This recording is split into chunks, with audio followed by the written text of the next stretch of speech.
les disputes, la haine, l'égoïsme, le non-pardon, exact, le manque d'écoute, l'orgueil, l'hypocrisie. Voilà toutes ces choses qui font que les relations prennent de la distance. Et parce que les gens ne se parlent plus, alors de plus en plus, on méconnaît les autres. Et si on prend de la distance les uns avec les autres, un jour, on ne se parle plus du tout. Et même s'il y a eu des tas de choses, quand on dit « mais pourquoi tu lui parles plus ?» Les gens disent « je ne sais pas, je ne me rappelle plus ». Et je crois que nous ne réalisons pas toujours que petit à petit, des fois, ça se passe de la même manière avec Dieu. Et j'aimerais lire un texte avec vous dans le livre d'Osée, s'il vous plaît, parce que ce soir, j'aimerais vous parler de la connaissance de Dieu. Tu entends, Georges, ou il faut que je parle plus fort?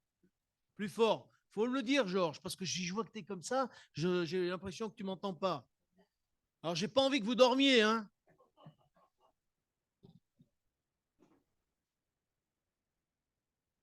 Osée, au chapitre 4 et au verset 6.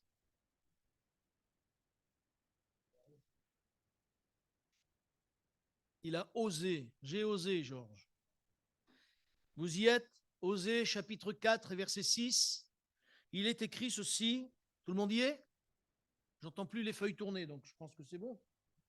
Mais comme aujourd'hui, c'est des ordinateurs, c'est mort, hein.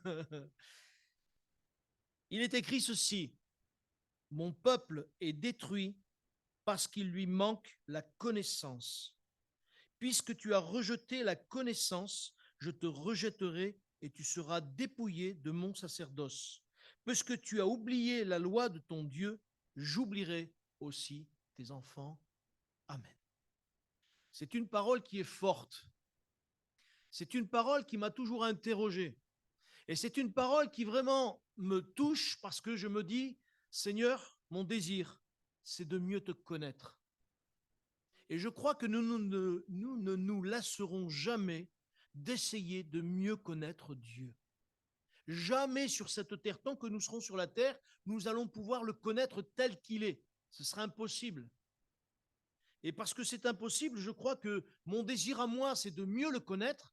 Et mon désir aussi à moi, c'est de mieux communiquer pour que nous qui sommes ici, tous les uns et les autres, nous puissions mieux le connaître de plus en plus, de mieux en mieux. Parce que je crois que si nous le connaissons de plus en plus et de mieux en mieux, il y a des choses qui vont se passer. Parce que quand on connaît quelqu'un, on n'a pas besoin de lui demander quelque chose, on sait ce qu'il veut. On sait, on comprend. On voit les couples qui sont complices. Ils se regardent. Des fois, je ne sais pas si ça vous est arrivé, on est à table et tout ça, et il arrive un événement. Et il y a les couples qui sont là, ils se regardent, ils ont un petit sourire tous les deux, et les gens disent, mais pourquoi tu ris? Pour rien. Et ta femme, pourquoi elle rit? Parce qu'eux, ils ont compris. Les autres, ils n'ont rien compris, mais eux, ils ont compris. Parce qu'ils se connaissent. Ils savent comment ils réagissent. Je crois que nous ne connaissons pas Dieu. Ou du moins pas assez.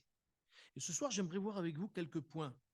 Et le premier point que j'aimerais voir avec vous, parce que j'ai peur qu'on n'ait pas assez de temps, mais ça ne fait rien, on fera ce qu'on pourra. La connaissance de Dieu, elle a plusieurs niveaux. Vous allez me dire, mais non, c'est pas possible. Si, elle a plusieurs niveaux. Prenez l'exemple de Moïse. Il avait la connaissance de Dieu. Le peuple, quelle connaissance de Dieu il avait? Et on voit que déjà, il y a deux niveaux différents.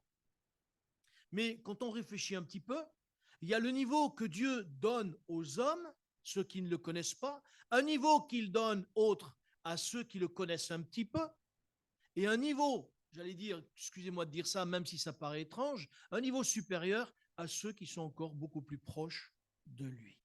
Et j'aimerais tout de suite commencer par un texte qui se trouve dans l'Épître aux Romains, au chapitre 1er. Vous savez ce que Voltaire a dit? Enfin, en tout cas, cette phrase, moi, elle m'a marqué. Parce que Voltaire, c'était quelqu'un qui ne voulait pas trop croire en Dieu. Et il a dit ceci, l'univers m'embarrasse. L'univers m'embarrasse et je ne puis songer que cette horloge existe et qu'il n'y a pas d'horloger. C'est fort comme parole. L'univers l'embarrassait parce qu'il voyait les étoiles, il voyait le soleil, la lune, tout ça. Et il disait, c'est pas possible que ce soit fait tout seul. C'est pas possible. Et dans Romains, au chapitre 1er, s'il vous plaît, et à partir du verset 18, il est écrit ceci, car la colère de Dieu se révèle du ciel contre toute impiété et toute injustice des hommes qui retiennent injustement la vérité captive. Car ce qu'on peut connaître de Dieu est manifeste pour eux, Dieu le leur ayant fait connaître. En effet, la perfection invisible de Dieu, sa puissance éternelle et sa divinité se voient comme à l'œil nu depuis la création du monde quand on les considère dans ses ouvrages. Amen. Et ça, voyez-vous, c'est un premier niveau.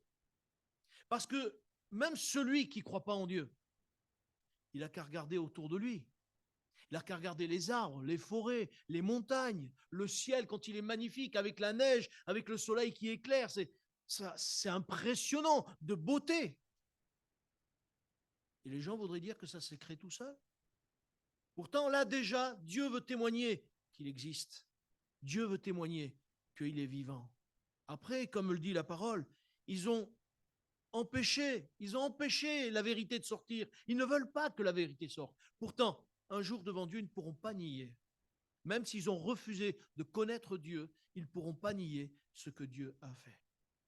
Quand on voit l'infiniment grand et l'infiniment petit, vous imaginez l'infiniment petit? On n'a même pas idée des fois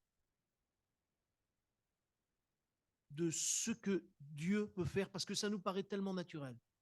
Prenez votre main, toute simple la main, enlevez le pouce. Comment vous allez attraper les choses? Un pouce, c'est pas grand-chose avec les dents. Ouais. Tu peux essayer. Mais un pouce. Et l'œil, comment il est fait l'œil? À l'intérieur. Quand on décortique un œil, allez voir sur Internet comment c'est fait un œil. Et vous allez voir combien dans l'infini petit, les choses, elles sont claires. Si on veut nier que Dieu n'existe pas, on veut nier que Dieu existe, c'est pas possible. Celui qui réfléchit un peu. Monsieur Montpiot, vous ne connaissez pas le frère Montpiot? Jamais entendu parler? C'est un scientifique qui s'est converti. Et il est devenu prédicateur de l'Évangile.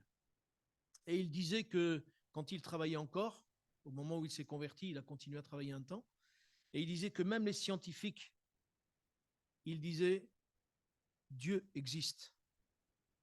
On ne sait pas qui c'est, on ne le connaît pas, mais on sait qu'il c'est un être supérieur. Et il faisait attention à ce qu'il disait parce qu'il disait, on ne sait pas si on va l'offenser par nos mots. Vous voyez le manque de connaissance de ces scientifiques, alors qu'ils ont simplement à lire la parole de Dieu. Et ces gens-là ne savaient que Dieu existait, mais pour eux, il était un être supérieur, mais ils ne comprenaient pas tout. Et quand le frère s'est converti, il leur a témoigné. Certains ont été touchés, d'autres ont dit non, non, non, moi, je vais rentrer dans une secte, dans une religion, de ceci, de cela, ils n'ont pas voulu. On ne peut pas nier que Dieu existe. Et voyez-vous, la connaissance, elle est importante, parce qu'elle nous révèle qui est Dieu. La deuxième chose, le deuxième texte que j'aimerais lire avec vous, et on va en lire plusieurs, ça, je dirais que c'est pour les croyants. Mais même les croyants, voyez-vous, ils ont un problème parce qu'ils n'ont pas la connaissance de Dieu. Vous voulez lire avec moi, s'il vous plaît, dans le livre des Éphésiens, au chapitre 1er.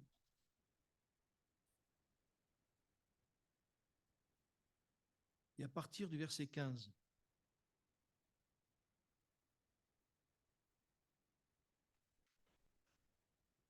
Il est écrit ceci, c'est pourquoi, Éphésiens 1, 15, c'est pourquoi moi aussi, ayant entendu parler de votre foi au Seigneur Jésus et de votre amour pour tous les saints, je ne cesse de rendre grâce pour vous. Je fais mention de vous dans mes prières, afin que le Dieu de notre Seigneur Jésus-Christ, le Père de gloire, vous donne, écoutez bien, un esprit de sagesse, de révélation dans sa connaissance, qu'il illumine les yeux de votre cœur pour que vous sachiez quelle est l'espérance qui s'attache à son appel, quelle est la richesse de la gloire de son héritage qu'il réserve aux saints, et quelle est envers nous qui croyons l'infinie grandeur de sa puissance, se manifestant avec efficacité par la vertu de sa force. Il l'a déployé en Christ en le ressuscitant des morts et en le faisant asseoir à sa droite dans les lieux célestes, au-dessus de toute domination, de toute autorité, de toute puissance, de toute dignité et de tout nom qui peut être nommé, non seulement dans le siècle présent, mais encore dans le siècle à venir. Amen. Est-ce que vous avez tout compris? T'as dit oui, toi. T'as tout compris, toi. Ah, merci. Merci. Parce que quand on décortique ce texte, regardez, l'apôtre, il a une révélation supérieure. Il parle de quoi? Illumination des yeux, de notre cœur. L'espérance qui s'attache à son appel. Est-ce que nous réalisons l'espérance qui s'attache à notre appel? Nous le réalisons ça pleinement. Nous avons compris cet attachement, cette espérance. La richesse de la gloire de son héritage. Vous vous rendez compte? La richesse de la gloire de son héritage. Quand on décortique ce verset, ces versets, je crois qu'on n'en a pas la mesure complète. Mais pourquoi nous n'avons pas cette mesure complète? Pourtant, ça c'est un deuxième niveau, j'allais dire. Excusez-moi, peut-être je vais vous choquer, mais c'est presque un b.a.-ba. L'espérance.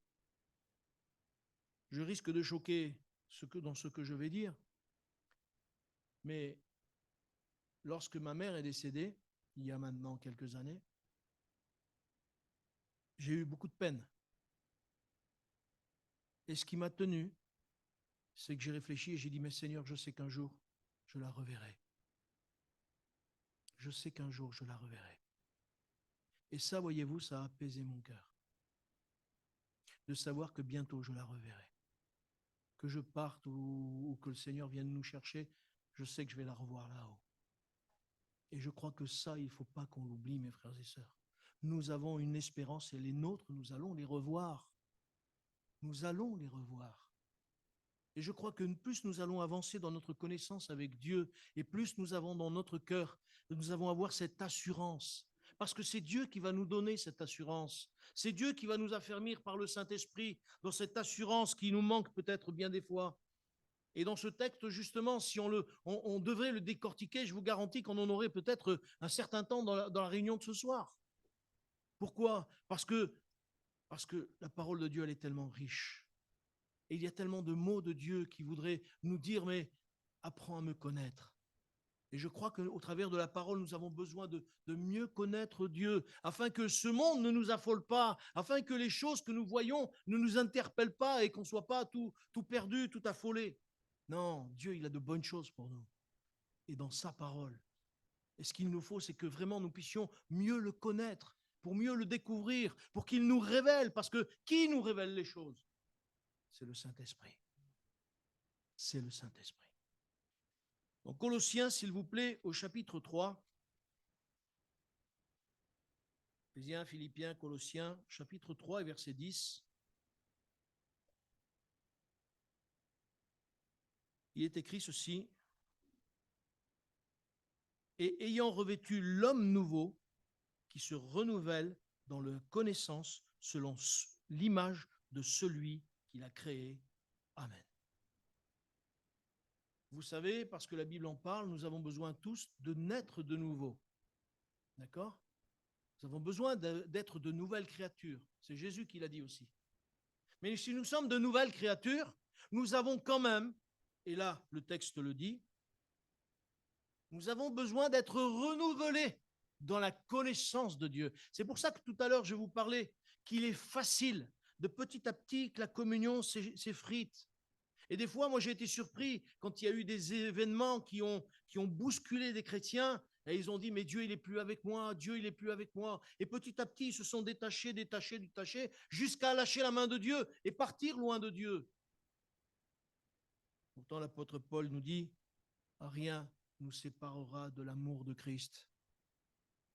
Rien. Ni ceci, ni cela, ni le reste. Oui. Quand nous sommes attachés au Seigneur, il faut que notre connaissance se renouvelle. Parce que des fois, nous oublions ce qui est écrit, nous oublions les promesses, nous oublions tout ce que le Seigneur nous a dit. Et si cette connaissance se renouvelle dans sa parole et au travers de son esprit en nous, alors nous verrons que nous tiendrons dans l'épreuve, nous tiendrons comme il faut. C'est pour ça que, mes frères et sœurs, il est important que nous puissions avoir la connaissance de Dieu de plus en plus et de mieux en mieux. Et mon deuxième point, c'est un peu particulier, j'allais dire, parce que s'il est important que nous ayons la connaissance de Dieu peut être un danger pour nous. Ça paraît contradictoire par rapport à ce que je vous dis. Mais pourquoi ça paraît contradictoire? Parce que si on a la connaissance, en quoi ça devient un danger? Parce que la parole le dit dans 1 Corinthiens, la connaissance, elle enfle. La connaissance nous fait croire qu'on est quelque chose. La connaissance pourrait nous faire penser qu'on est devenu quelqu'un d'intelligent. C'est Dieu qui nous révèle les choses. Nous, on n'est pas meilleurs les uns que les autres. Moi, je crois qu'il nous faut comprendre que si nous avons besoin de la connaissance, nous avons besoin de veiller à que cette connaissance, elle ne soit pas un danger pour nous et que nous ne puissions pas nous croire. Et nous, prédicateurs, plus que peut-être ceux qui sont dans l'église. Moi, je vous garantis, j'ai vu des frères des fois, et je me rappelle toujours ce frère, et ça me fait souvent de la peine. Quand je pense à lui, je ne sais plus ce qu'il est devenu. Mais c'est un frère qui a démarré sur les chapeaux de roue, je ne dis pas.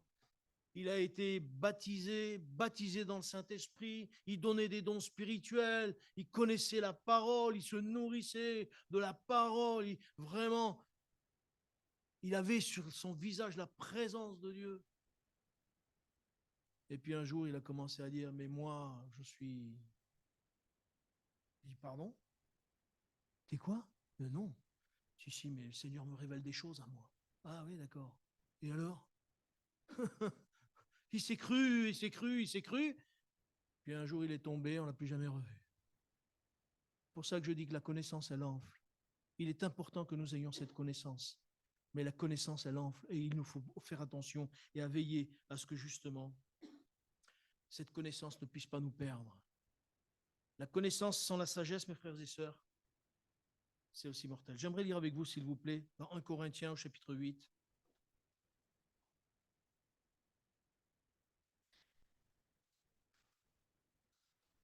Je crois que parfois nous connaissons la parole de Dieu et nous la connaissons tellement bien que nous prenons des libertés.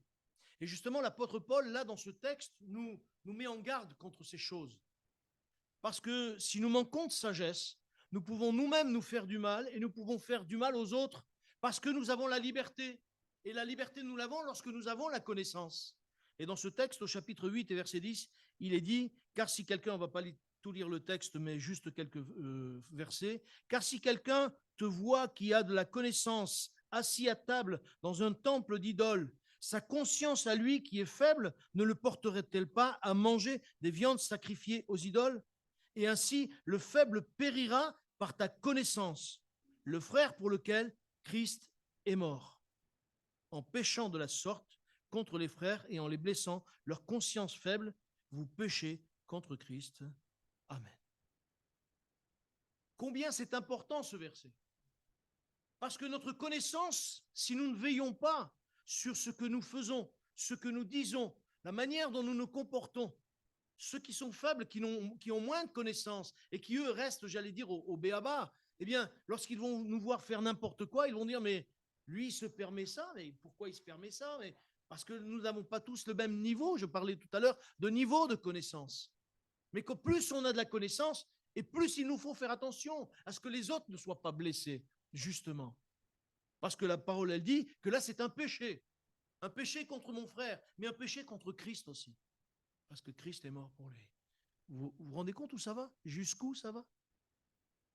Oh, mes frères et sœurs, et nous avons besoin de la connaissance, mais nous avons besoin de la sagesse. Et je crois que si nous avons besoin de la connaissance, en disant Seigneur, aide-moi à avoir de la connaissance, mais aussi avoir de la sagesse. Vous connaissez 1 Corinthiens 13, où il est dit justement, on va le lire vite fait, parce que je vois que le temps il passe vite et je n'aurai pas le temps de tout dire. Quand je parlerai des langues, des hommes et des anges, si je n'ai pas l'amour, je suis un airain qui résonne et une cymbale qui retentit. Et quand j'aurai le don de prophétie, la science de tous les mystères et toute la connaissance, quand j'aurai même toute la foi jusqu'à transporter les montagnes, si je n'ai pas l'amour, je ne suis rien. Et quand je distribuerai tous mes biens pour la nourriture des pauvres, quand je livrerai même mon corps pour être brûlé, si je n'ai pas l'amour, cela ne sert à rien. Amen. Mes frères, nous avons besoin de la connaissance. Mais nous devons faire attention à ce qu'elle ne soit pas enflée d'orgueil. Nous devons faire attention à ce qu'elle soit pleine de sagesse. Nous devons faire attention à ce que cette connaissance soit dans l'amour. Parce que si elle n'est pas d'amour, on est comme un raisin. Un airain. C'est la fatigue. Peut-être j'ai les deux. J'ai faim et soif. Bon, moi, ça fait rire, écoutez. Un airain qui résonne. Merci. Eh oui, nous avons besoin, même si nous avons la connaissance, nous avons besoin de demander à Dieu de nous faire grâce afin que nous soyons de ceux qui sont équilibrés. Souvent, je vous ai parlé d'équilibre et dans la foi, nous avons besoin de cet équilibre. Des fois, on a vu des chrétiens qui agissaient n'importe comment et ça a déshonoré le Seigneur vis-à-vis de ceux qui ne le connaissaient pas. Nous avons besoin de cet équilibre, nous avons besoin de dire, Seigneur, aide-moi à mieux te connaître, afin que je sois équilibré, afin que vraiment je puisse t'honorer, même par mon humilité, même si je dois être humilié, peu importe si je suis humilié, même si les gens disent tu connais rien, mais je préfère rien connaître, moi. Moi, je préfère être simple au pied du Seigneur, que m'importe le reste. J'ai pas la connaissance, eh ben, j'ai pas la connaissance. Le jour où Dieu voudra me la donner, il me la donnera. Parce que c'est lui qui la donne. Et vous savez, j'ai remarqué une chose. Lorsqu'on s'est resté devant le Seigneur en disant, Seigneur, éclaire-moi. C'est lui qui nous éclaire. Et quand il nous éclaire, non seulement il éclaire notre intelligence, mais il aide notre cœur à devenir intelligent. Et dans les proverbes, il est parlé justement d'avoir un cœur intelligent, des mains intelligentes. La parole de Dieu est équilibrée dans tout ce domaine-là. Nous avons besoin, mes frères et sœurs, justement de cet équilibre qui vient de Dieu. Parce que si nous n'avons pas cet équilibre qui vient de Dieu, eh bien, ça ne servira à rien. Il y a beaucoup de gens, et une fois j'entendais des gens qui étudient la Bible, hein, même des Israélites, hein, ils étudient la Bible, mais on se rend compte que c'est au niveau de l'intellect. C'est bien l'intellect, mais c'est mieux quand ça descend jusqu'au cœur. Parce que le cœur, ça porte du fruit dans nos vies. Et ça doit porter du fruit. La connaissance doit porter du fruit. J'imagine que lorsque Moïse y rentrait dans la tente d'assignation, et d'ailleurs on le voyait sur son visage, parce que son visage rayonnait, nous dit la parole. Hein, il était obligé de mettre un voile, tellement son visage rayonnait. Mais je suis sûr parce qu'il était au contact de Dieu, et la parole de Dieu nous dit que Dieu parlait avec lui bouche à bouche. Vous vous rappelez de ça? Il parlait bouche à bouche. Et vous croyez qu'après il avait envie de pécher? Vous croyez qu'après il avait envie de faire n'importe quoi? Et c'est pour ça que nous avons besoin de mieux connaître Dieu, parce que plus nous allons le connaître, et plus nous allons avoir envie de sanctifier nos vies, plus nous allons avoir envie de vivre selon Jésus-Christ. Mais si nous prenons de l'espace petit à petit, qu'est-ce qui va arriver? Notre vieille nature, elle revient.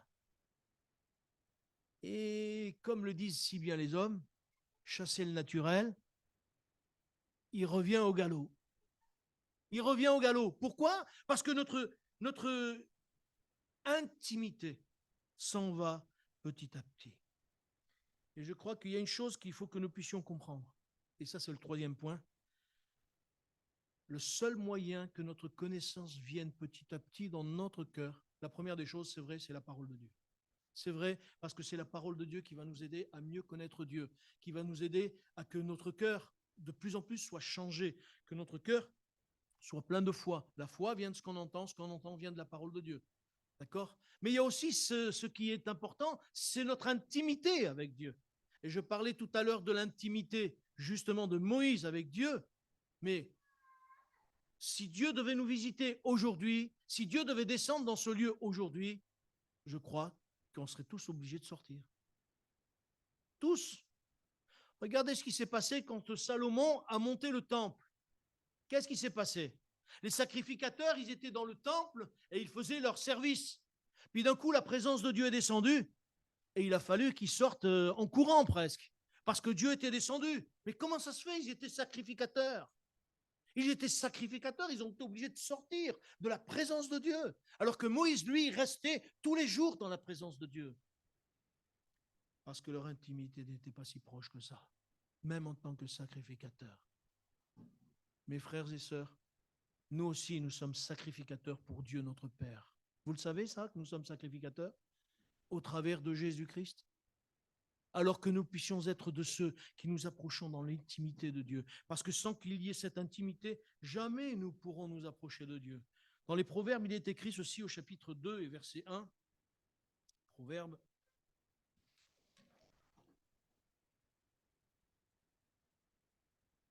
Toute la parole parle justement de cette relation avec Dieu, de cette connaissance avec Dieu.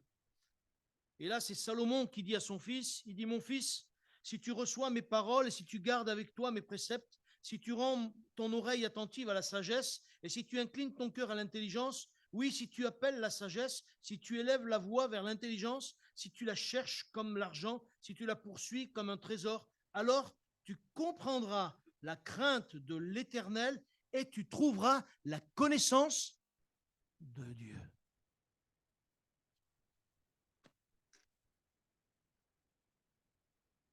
Est-ce qu'aujourd'hui les chrétiens ont la crainte de Dieu? Est-ce qu'aujourd'hui les chrétiens ont la crainte de l'Éternel? Je me pose cette question. Parce que des fois, lorsque je vois les gens agir, les chrétiens agir, je suis surpris. Je suis toujours surpris. Et je me dis, Seigneur, aide-nous à avoir la crainte de Dieu. Nous sommes tous les jours dans la présence de Dieu. Le Saint-Esprit est en nous.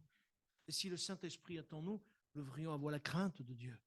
Et moi, je reconnais que moi-même, et je vous dis moi-même parce que je sais, je me connais, et je sais que des fois, comment j'agis, ne serait-ce que, je vous en parle souvent, mais quand je suis en voiture, les gars, ils vous freinent devant, ils vous passent devant, ils vous coupent, ils ne vous mettent pas les clignotants. Mais qu'est-ce qu'il fait, lui?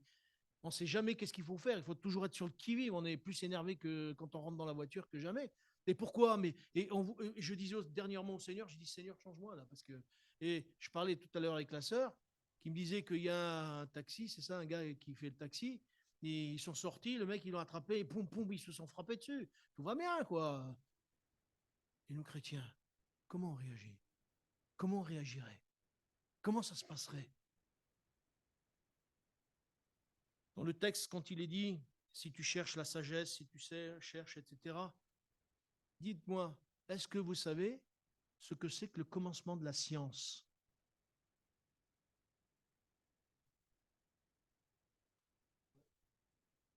Et tu sais où est ce texte?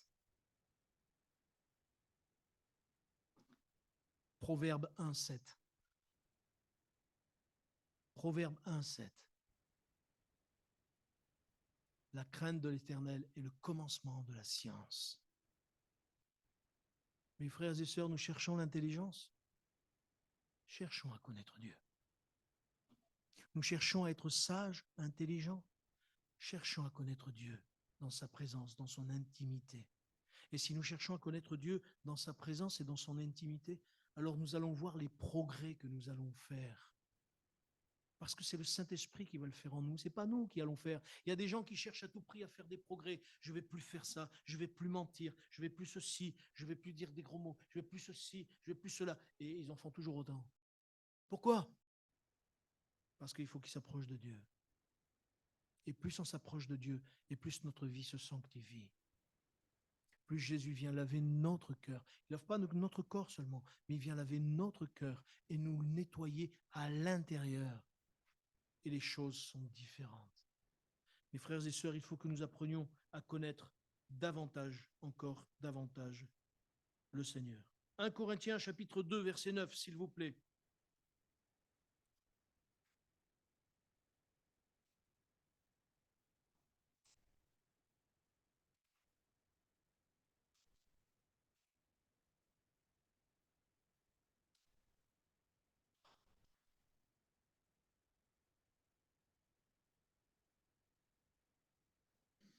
il est écrit ceci. Mais comme il est écrit, ce sont les choses que l'œil n'a point vues, que l'oreille n'a point entendues, et qui ne sont point montées au cœur de l'homme. Les choses que Dieu a préparées pour ceux qui l'aiment. Dieu nous les a révélées par l'Esprit, car l'Esprit sonde tout, même les profondeurs de Dieu. Qui donc parmi les hommes connaît les choses de l'homme, si ce n'est l'Esprit de l'homme?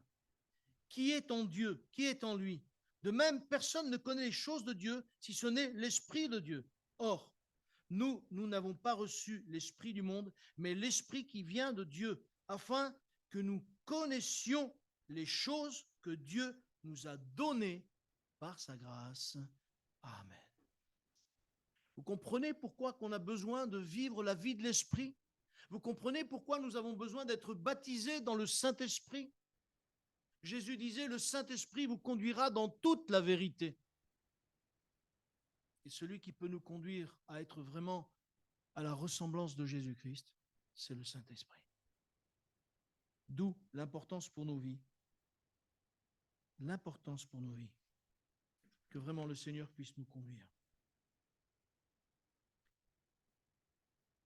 Pour aller vite, notre connaissance de Dieu, un jour nous l'aurons. Dans Ésaïe au chapitre 11 et verset 9, il est dit que justement, lorsque le Seigneur aura installé sur la terre les choses, pour un temps en tout cas, eh bien, nous connaîtrons Dieu, parce que nous le vivrons tous les jours. Et dans 1 Corinthiens au chapitre 13 et à partir du verset 10 et 13, il est dit que quand ce qui est parfait sera venu, alors nous connaîtrons comme nous avons été connus. Mes frères et sœurs, Dieu veut qu'on le connaisse déjà sur la terre. Dieu veut déjà qu'on le découvre de plus en plus. Et j'aimerais vous encourager encore ce soir à vous dire, il faut que nous puissions prier à la maison plus encore.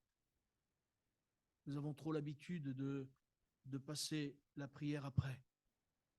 Il y a plein de choses qui passent devant la présence de Dieu, plein de choses qui passent devant la parole, plein de choses qui passent devant. Et je vais dire presque, ça paraît légitime.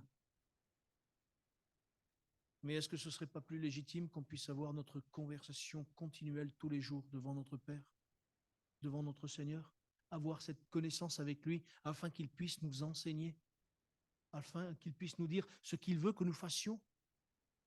Il y a peut-être quelqu'un à côté de nous que nous ne voyons pas, que nous n'avons pas réalisé, à qui Dieu voudrait lui parler, mais il a besoin de nous, parce que Dieu veut se révéler au travers de nous.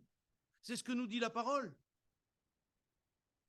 C'est notre responsabilité. Notre responsabilité, c'est de connaître Dieu.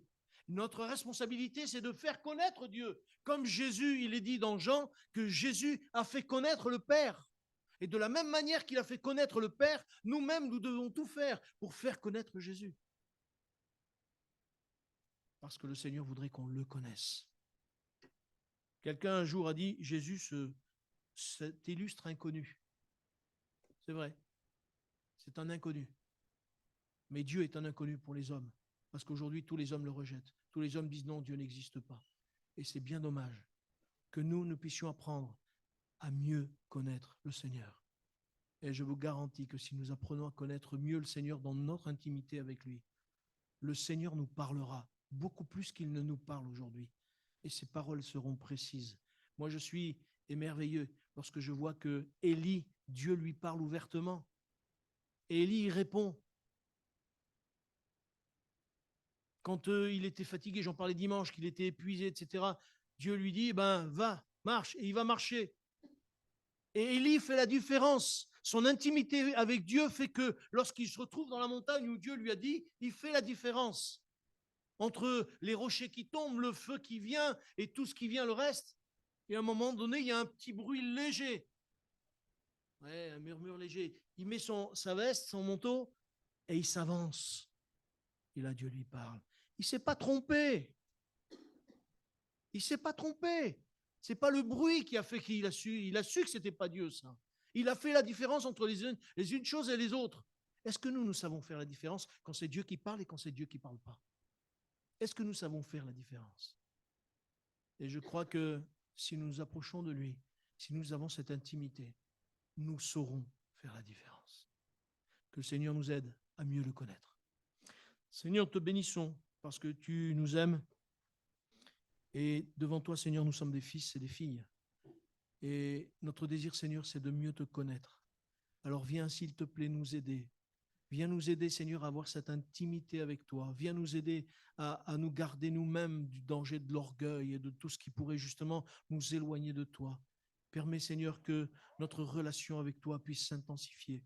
Notre Père, s'il te plaît, tu bénis ton peuple, tu bénis chacun d'entre nous. Nous avons soif de toi. Seigneur, alors viens nous enseigner à ce que davantage encore, nous puissions mieux te connaître et être plus près de toi. Père, dans le nom de Jésus. Amen. Que le Seigneur vous bénisse. On n'a rien à dire.